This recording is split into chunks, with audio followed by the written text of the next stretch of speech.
ഇപ്രാവശ്യത്തേല് എനിക്ക് തോന്നുന്നു നമ്മളെ ഈ കേരളത്തിൽ തന്നെ ഒരു നല്ലൊരു ബെസ്റ്റ് റെസിപ്പി ആയിരിക്കും നമുക്ക് ഇപ്രാവശ്യം കൊണ്ടുവരാൻ പറ്റിയെന്ന് വിചാരിക്കുന്നു. ഗ്രേറ്റ്. എല്ലാ ഏരിയകളിലും നല്ല പോസിറ്റീവായിട്ടുള്ള റിവ്യൂസ് ആണ് കിട്ടിയത്. നോട്ട് ഈവൻ സീറോ കംപ്ലൈന്റ് വരെ എന്ന് പറയാം എല്ലാവരും. അല്ല, ഈവൻ ഞങ്ങൾ അത് ടേസ്റ്റ് ചെയ്ത് നോക്കിയിരുന്നു. അത് ഭയങ്കര എന്താ പറയുക, ഭയങ്കര സോക്ക് ചെയ്തതിൻ്റെ ആ ഒരു ഫീല് നല്ല. ഇപ്പം നമ്മൾ ചിലതൊക്കെ കഴിയുമ്പോൾ ഭയങ്കര ഡ്രൈ ഫീലായിട്ട് തോന്നും. ഇതങ്ങനെയല്ല, ഒരു ജ്യൂസി ആയിട്ടും കൂടെ നമുക്കത് ഭയങ്കരമായിട്ട് അതിൻ്റെ എല്ലാ ക്വാളിറ്റി ഫീൽ ചെയ്യുന്ന രീതിയിൽ നമുക്കത് എൻജോയ് ചെയ്ത് കഴിക്കാൻ പറ്റുന്നുണ്ട്. ബിക്കോസ് അത്രയും ഫ്രഷ് എന്നുള്ള ഒരു ഫീല് നമുക്ക് കിട്ടുന്നു. അതെ. അതുപോലെ ഈ മോയ്സ്ചർ എന്ന് പറയുന്നത് നമ്മൾ ജ്യൂസ് ചേർക്കുന്നുണ്ടോ ആൽക്കഹോൾ ചേർക്കുന്നുണ്ടോ മാത്രമല്ല, ഇതിൽ അതിന് ഉപയോഗിക്കുന്ന ഡ്രൈ ഫ്രൂട്ട്സുകൾ.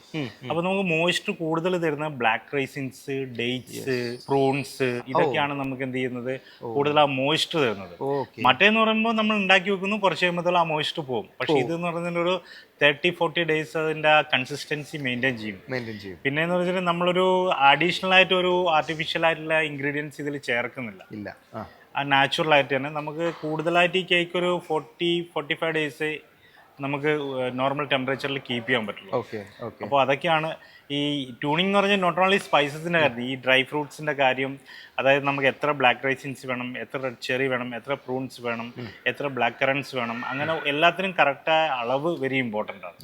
പിന്നെ അതേപോലെ തന്നെ നമ്മളെ ഇതിൽ ക്ലാരിഫൈഡ് ബട്ടർ ദസിഗി ആഡ് ചെയ്യുന്നുണ്ട്. ഒന്ന് അപ്ലിഫ്റ്റ് ചെയ്യാൻ വേണ്ടി ടേസ്റ്റ്. അതുപോലെ ഹണി, ആ ഹണീന്റെ ക്വാളിറ്റി ആഡ് ചെയ്യുന്നുണ്ടല്ലേ. അതേപോലെ ബ്രൗൺ ഷുഗർ, ഇതൊക്കെ വെരി ഇമ്പോർട്ടൻ്റ് ആണ്. അതൊക്കെ ഈക്വൽ ക്വാണ്ടിറ്റി, അതിനാൽ ഗുഡ് ക്വാളിറ്റി ഓഫ് ഇൻഗ്രീഡിയൻസ്, അതെല്ലാം കൂടി വരുമ്പോഴാണ് ഈ ഒരു ഫൈനൽ പ്രൊഡക്റ്റ് കറക്റ്റായിട്ട് വരുന്നത്. ഇത് ഇപ്പോൾ എത്ര കാലത്തിന് മുന്നേ ആയിരിക്കും ഇതിന്റെ ഒരു പ്രോസസ്സ് സ്റ്റാർട്ട് ചെയ്യുക? ശരിക്കും ഇതിന്റെ പ്രോസസ്സ് നമ്മൾ 1 ഇയറിൽ നമ്മൾ സ്റ്റാർട്ട് ചെയ്യും. ഇപ്പൊ ഇത് ക്ലോസ് ചെയ്യുമ്പോൾ തന്നെ നമ്മൾ സ്റ്റാർട്ട് ചെയ്യാൻ തുടങ്ങും. നെക്സ്റ്റ് ഇയറിലെ പ്രോസസ്സ് ഇതാണ് ഇതിന്റെ പ്രോസസ്സ്. പിന്നെ എന്ന് വെച്ചിട്ടുണ്ടെങ്കിൽ നമ്മൾ വൈൻ, ഹോം മെയ്ഡ് വൈൻ ആയിരിക്കും. അത് നമ്മളൊരു നവംബർ-ഡിസംബർ ആകുമ്പോഴത്തേക്കും നമ്മൾ വൈൻ ഓപ്പൺ ചെയ്യും. അതായത് ഈ ജനുവരിയിൽ നമ്മൾ വൈൻ ഇടുന്ന സാധനം നമ്മൾ നവംബർ-ഡിസംബർ ആകുമ്പോൾ ഓപ്പൺ ചെയ്യും. ഈ വൈൻ ഉപയോഗിച്ചിട്ടാണ് നമ്മൾ ഈ ഫ്രൂട്ട്സ് കുക്ക് ചെയ്യുന്നത് വൈനിലാണ് ഉപയോഗിക്കുന്നത്. ഈ വൈൻ ഉണ്ടാക്കുമ്പോൾ തന്നെ ആ വൈനിൽ വെരി ഇമ്പോർട്ടൻസ് എന്ന് വെച്ചിട്ടുണ്ടെങ്കിൽ നോർമൽ വൈൻ അല്ല നമ്മൾ ഉണ്ടാക്കുക, അതിന്റെ സ്വീറ്റ്സ് ഇത് മാനേജ് ചെയ്യണം. അപ്പോൾ ഒരുപാട് സ്വീറ്റ്സ് ഉണ്ടാവില്ല.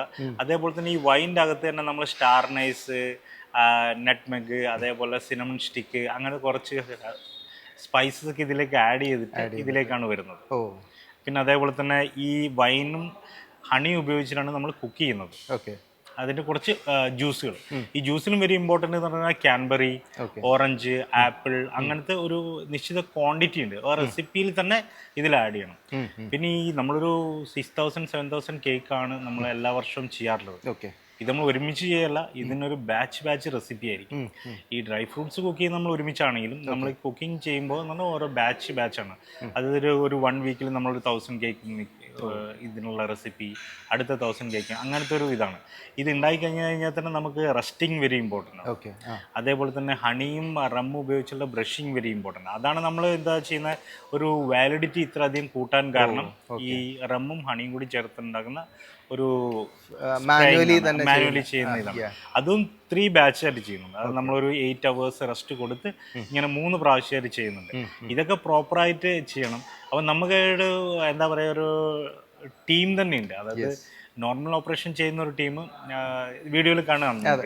ആ ഒരു കേക്കിന് വേണ്ടി ആ ഷെഫിന്റെ ടീമിനെ നമ്മൾ വേറെ കാര്യങ്ങൾക്ക് ഇൻവോൾവ് ചെയ്യിക്കാറില്ല. അവർ particularly for the plum cake നമ്മൾ വേറൊരു കാര്യങ്ങളും അവരെ ഇൻവോൾവ് ആക്കണം. കാരണം മൈൻഡ് സെറ്റും വെരി ഇമ്പോർട്ടൻ്റ് ആണ്. പിന്നെ അവരെ ഒരു എന്താ പറയുക സന്തോഷം, ഒരു കോൺഫിഡൻറ്റ് എന്ന് പറയുന്നത് അവർക്കും ആ ഒരു ഫൈനൽ പ്രോഡക്റ്റ് കറക്റ്റായിട്ട് വരണം. അപ്പോൾ അവരും ആ ഒരു രീതിയിലാണ്. ഇതിപ്പോൾ ഫുൾ ഷെഫാണോ ഇതിൻ്റെ ഒരു മൊത്തത്തിൽ ഇതിൻ്റെ ഒരു റെസിപ്പിയൊക്കെ കൺസീവ് ചെയ്യുന്നത്? അതെ, ഇതൊരു ടീം വർക്കാണ് ബേസിക്കലി. പേഷി ഷെഫ് എൻ്റെ കൂടെ ഏകദേശം ഒരു 4 വർഷമായി എൻ്റെ കൂടെ തന്നെ ഉള്ളത്. അപ്പോൾ ഞങ്ങൾ ഒരു 4 വർഷം മുന്നേ ഉണ്ടാക്കിയ കേക്കും ഇപ്പോൾ ഉണ്ടാക്കിയ കേക്കിലും റെസിപ്പീസിൽ ഡിഫറൻസ് ഉണ്ട്. പക്ഷേ എനിക്ക് ഇപ്രാവശ്യം നമ്മൾക്ക് ബ്ലൈൻഡ് ടേസ്റ്റിംഗ് ഒക്കെ ചെയ്ത സമയത്ത് ഞങ്ങൾക്ക് ഉള്ളിലൊരു ഫീൽ വന്നതെന്ന് പറഞ്ഞാൽ നല്ലൊരു കേക്കാണ്. ഏതൊരു കേക്കിനോട് ഒരു കിടപിടിച്ചിരിക്കാൻ പറ്റുന്നൊരു കേക്ക് റെസിപ്പിയിലാണ് നമ്മൾ എത്തിയിരിക്കുന്നത്. സോ ഓഫ് കോഴ്സ് അടുത്ത വർഷത്തെ പറയാൻ പറ്റില്ല. അപ്പോൾ അടുത്ത വർഷം ആകുമ്പോഴത്തേക്കും നമുക്ക് ഒന്നും കൂടി ഐഡിയാസ്, നമ്മൾ ഇത് തന്നെയാണല്ലോ ചെയ്യുന്നത്. അതായത് ലൈഫിന്റെ ഒരു എല്ലാ ദിവസവും 12 hours വെച്ച് നമ്മൾ കിച്ചണിൽ തന്നെയാണ് പോകുന്നത്. നമ്മളെ ജോലി ഇത് തന്നെയാണ്. അപ്പോൾ നമ്മൾ ഇൻവോൾവ്മെന്റ് ചെയ്തുകൊണ്ട് നമ്മുടെ മൈൻഡ് അതിനനുസരിച്ച് തിങ്ക് ചെയ്തുകൊണ്ടിരിക്കുന്നു. ഓരോ കാര്യങ്ങൾ ഇങ്ങനെ നടക്കുന്നു. അപ്പോൾ അതിനനുസരിച്ച് നമ്മൾ പുതിയ എക്സ്പെരിമെന്റിലേക്ക് പോകും. അപ്പോൾ എനിക്ക് തോന്നുന്നു ഇപ്രാവശ്യത്തെ ഒരു എനിക്ക് എല്ലാവർക്കും ഒരു സാറ്റിസ്ഫൈഡ് ആയ ഒരു റെസിപ്പി ഇത് കൂടുതലും നമ്മൾ കോർപ്പറേറ്റ് ഓർഡേഴ്സ് ഉണ്ടാവും. അതൊരു 50-50 ആയിരിക്കും. അതായത് ഒരു 5000 കേക്കുകൾ എന്ന് പറഞ്ഞാൽ കമ്പനീസ്. നമുക്ക് കൂടുതലായിട്ടുള്ളത് എന്ന് പറഞ്ഞാൽ എയർപോർട്ടിലേക്കൊക്കെ നമ്മളെ പ്രോഡക്ട്സ് ആണ് ഓൾമോസ്റ്റ് എയർപോർട്ടുകളിലേക്കെല്ലാം പോകുന്നത്. അത് ശരി. പിന്നെ രണ്ടാമതാണ് നമ്മളെ ഗസ്റ്റുകൾ, അതും 50-50 ആയിട്ടാണ് ചെയ്യുന്നത്. ഈ ഒരു ക്രിസ്മസ് അല്ലെങ്കിൽ ന്യൂ ഇയർ സ്റ്റാർട്ട് ചെയ്യുന്നത് മുതൽ അടുത്ത വർഷത്തേക്കുള്ളത് നിങ്ങൾ പ്രിപ്പയർ ചെയ്ത് തുടങ്ങും. അതെ അതെ അതെ. അപ്പോൾ ആ വൈൻ ആണെങ്കിലും അതിന് യൂസ് ചെയ്യുന്ന എല്ലാ ഇൻഗ്രീഡിയൻസിന്റെ പ്രിപ്പറേഷൻ ഈ പറഞ്ഞ സോ കോൾഡ് 1 year ലൈഫ് സ്പാനിൽ ഇങ്ങനെ നിൽക്കും. എന്നാലാണ് നമുക്കൊരു ക്വാളിറ്റി നമുക്ക് മെയിൻറ്റെയിൻ ചെയ്യാൻ പറ്റും. ഷെഫിൻ്റെതായിട്ട് നമുക്ക് ഇവിടെ വന്ന് എൻജോയ് ചെയ്ത് കഴിക്കാൻ പറ്റുന്ന സിഗ്നേച്ചർ ഡിഷസ് ഒക്കെ എന്തൊക്കെയാണ്? അപ്പോൾ എൻ്റെ ഒരു സിഗ്നേച്ചർ റെസിപ്പി എന്ന് പറഞ്ഞാൽ മീൻ തേങ്ങാപ്പാൽ ഫ്രൈ. അതൊരു സിയർ ഫിഷിന്റെ പ്രിപ്പറേഷൻ ആണ്. അത് കോക്കനട്ട് മിൽക്കിൽ മാരിനേഷൻ ചെയ്തെടുക്കുന്ന, അത് ഭയങ്കര സോഫ്റ്റ് ആയിരിക്കും. ഓക്കെ. അപ്പോൾ അത് എൻ്റെ ഒരു സിഗ്നേച്ചർ ഡിഷാണ്. പിന്നെ ഗോവൻ ബിബിങ്ക, അത് എവർഗ്രീൻ ഹിറ്റാണ്. അപ്പോൾ ഞാൻ ഇൻഡസ്ട്രിയിൽ വന്ന് അത് ആദ്യം ടേസ്റ്റ് ചെയ്തപ്പോൾ തന്നെ ഞാനൊരു ഫാൻ ആയിപ്പോയതാണ്. അപ്പോൾ അത് ഇതേപോലെ തന്നെ അതിൻ്റെ റെസിപ്പി നമ്മളിങ്ങനെ എക്സ്പെരിമെന്റ് ചെയ്തൊരു എത്തിയ റെസിപ്പീസാണ്. പിന്നെ എൻ്റെ ഒരു ബീഫ് കക്കത്തിലാക്കിയത്, പിന്നെ പത്രാട, അതൊക്കെ കുറേയൊക്കെ അൺനോൺ റെസിപ്പീസ്, അതായത് പോയിക്കൊണ്ടിരിക്കുന്ന റെസിപ്പിയാണ്. കക്കത്തിലാക്കിയത്, പത്രാട, അങ്ങനെ കുറച്ച് സാധനങ്ങളൊക്കെ ഉണ്ട്. സിഗ്നേച്ചർ റെസിപ്പി ആയിട്ട് വരും. പിന്നെ നിങ്ങൾക്ക് അറിയില്ല തലശ്ശേരി ബിരിയാണി, മട്ടൻ ബിരിയാണി. ഞാൻ മലബാർ ഏരിയയിലാണ്.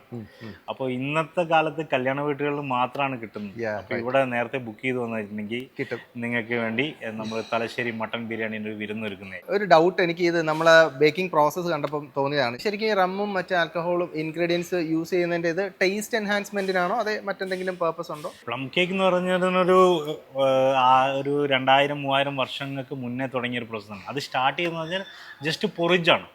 ഡ്രൈ ഫ്രൂട്ട്സും ആൽക്കഹോളും കൂടി റമ്മും കൂടി മിക്സ് ചെയ്തൊരു പൊറിജായിരുന്നു.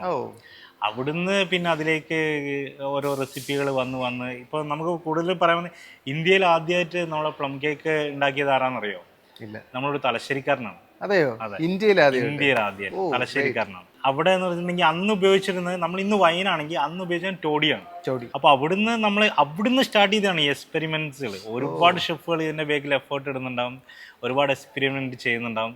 അപ്പൊ അങ്ങനെ ഒരു എത്തിയൊരു വേർഷനാണ് ഇവിടെ. അപ്പൊ നമ്മളിവിടെ നേരത്തെ പറഞ്ഞൊരു 5000 to 6000 കേക്ക്സ് എന്ന് പറയുന്നത് നമ്മുടെ ഇവിടെ കോട്ടിയാടിൽ മാത്രമാണ് അല്ലേ?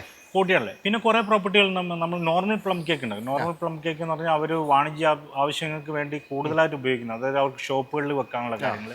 പക്ഷെ ആ ഒരു പ്ലം കേക്കും നമ്മളെ പ്ലം കേക്കുമായിട്ട് കമ്പയർ ചെയ്യാൻ പറ്റില്ല. കാരണം എന്താ വെച്ചിട്ടുണ്ടെങ്കിൽ ഇതിനെന്ന് വെച്ചിട്ടുണ്ടെങ്കിൽ നമ്മളെന്ന് പറഞ്ഞൊരു പ്രീമിയം റിച്ച് പ്ലം കേക്ക് എന്നാണ് നമ്മളെ ഇതിൽ തന്നെ കാണാൻ പറ്റും. റിച്ച് പ്ലം കേക്ക് എന്നാണ്. അപ്പോൾ ഇത് എന്ന് വെച്ചിട്ടുണ്ടെങ്കിൽ നമ്മളെ ആൽക്കഹോൾ അങ്ങനത്തെ കാര്യങ്ങൾ വരുന്നത് പുറത്താകുമ്പോൾ എസെൻസുകളായിരിക്കും. ഇപ്പൊ എല്ലാത്തിൻ്റെ എസെൻസ്, ബട്ടറിന്റെ എസെൻസ് വരെ മേടിക്കാൻ കിട്ടും. അതേപോലെ തന്നെ പ്ലമ്മിന്റെ എസെൻസ് മേടിക്കാൻ കിട്ടും. എസെൻസ് അങ്ങനത്തെ കാര്യങ്ങളായിരിക്കും കൂടുതൽ. പക്ഷെ ആ ഒരു ഇതുമായിട്ട് ഒരു ചെറിയ ഡിഫറൻറ്റ്. അപ്പോൾ നമുക്കിപ്പോൾ കുട്ടികൾക്ക് വേണമെങ്കിൽ ഒരു ഫാദറിന് നമുക്കൊരു ഗിഫ്റ്റ് ചെയ്യാൻ പറ്റുന്ന ഒരു സാധനം പോലെ അത്രയും പ്യുവറായിട്ട് നമ്മൾ കൊടുക്കണം. അതിലൊരു മായങ്ങളും കാര്യങ്ങളൊന്നും ചേർക്കാറില്ല. ഇൻക്ലൂഡിങ് എനിക്ക് തോന്നുന്ന ഇവിടുത്തെ കേക്ക് ആദ്യം മേടിച്ചുകൊണ്ടുവന്ന് ഞാനായിരിക്കും വീട്ടിലേക്ക്. അത് തന്നെ ഏറ്റവും വലിയൊരു സ്റ്റേറ്റ്മെന്റ് ആണ്. കാര്യം പലരും ഓരോ പ്രാവശ്യം പോകുമ്പോഴും ഒരു ബാച്ചുമായിട്ടാണ് ഞാൻ പോവുക. അത് കാത്തിരിക്കുന്ന ആൾക്കാരും ഉണ്ട് കേട്ടോ. അതുകൊണ്ടാണ് ഞാൻ കൊണ്ടുപോകുന്നത്. അത് ശരി. അത് തന്നെ ഏറ്റവും വലിയ കാര്യമാണ്.